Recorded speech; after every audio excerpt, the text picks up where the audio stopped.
not a public speaker. I'm only here because John asked me to. So, hello everyone. My name's Austin Tremblay. I'm 24 years old. I'm from Windsor, Ontario, and I'm a recovering intravenous crystal meth user. I struggle with anxiety, so standing up here right now is the last place I want to be, but my story is not about me. It's about maybe giving some hope to others that can identify or relate. I grew up in an addictive household. My mother battled an intense opiate addiction, and my absent father was a crack cocaine user and a drunk. We got hit by a drunk driver when I was 7, and my mom almost died. After that, she went through over 14 surgeries. The doctors were throwing her fentanyl, Oxycontin, you name it, so I can't really blame her. But most of my memories of my mother were of her nodded out on the couch or her detoxing at home, shaking and puking in a bucket. By the time I was 15, my mother had come out that she was gay and left treatment with a girl she had met. She moved her in, and the three of us started using together. I would drink and do cocaine with my mom and her girlfriend, usually until my mom's girlfriend would get violent and beat her. The police or ambulances showing up at my house was an every other day ordeal from either domestics or suicide attempts.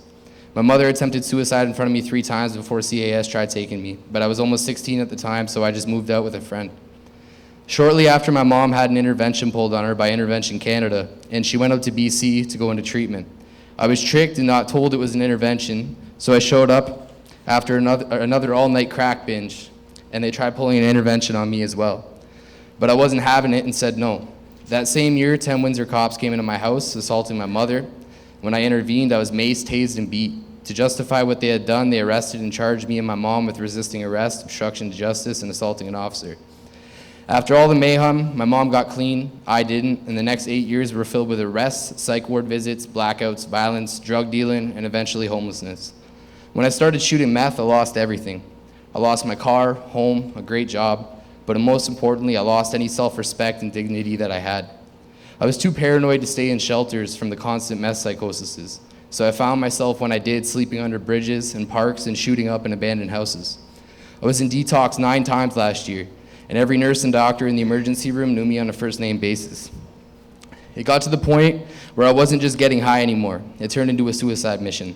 The cops came looking for me the one night and found me around the mission, and I thought they were there to arrest me for a bench warrant for not showing up to court. But turns out someone had filed a missing persons report on me. I looked at the cop, and the worst shape of my life was about 140 pounds with scabs all over my face and tracks up my arm, and laughed, saying, "Well, I'm alive, I'm right here, I'm not missing." They left, and 2 hours later, my mother showed up in tears looking sick to her stomach. She thought that I was dead, OD'd on a park bench somewhere, and she started begging me to get help, that her friends in Quebec, Greg and Maureen, would take me in until I could find a treatment center to go to. I threw in the towel and had what we addicts call a moment of clarity, and I just realized I didn't have the right to do this to people anymore. So I went to Quebec and detoxed off meth and methadone and proceeded to call every treatment center I could. Every place had a waiting list, but a place called Jericho Road.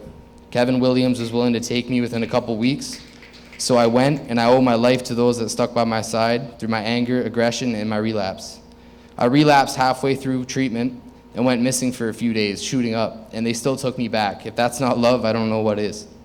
They welcomed me back with open arms, and I ceased fighting anything or anyone, and now I'm coming up on 4 months of sobriety. I graduated the program about a week and a half ago, and where 9 months ago I was waiting to die, I graduated the program about a week and a half ago and can honestly say today that I'm generally happy, where 9 months ago I was waiting to die. I have an amazing relationship with my mother and my loved ones, and resentments have been dropped today. I'm at peace, and I owe my life to the Jericho Road staff, the boys at the D House, and my family and friends who stuck by my side while I built myself back up.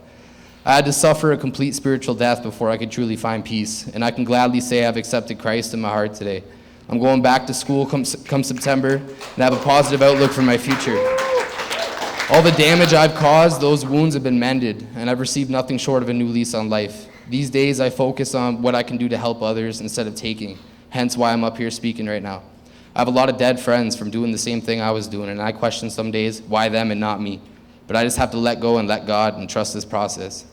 God and community have filled a void in me I've spent years trying to fill with drugs and women, and I finally realized that even with how unfaithful I've been to him, he's always been faithful to me and there for me, even if I didn't know it. He's been keeping me alive this entire time. Thank you, John, for asking me to speak tonight, and thank you guys for listening, and have a safe 24.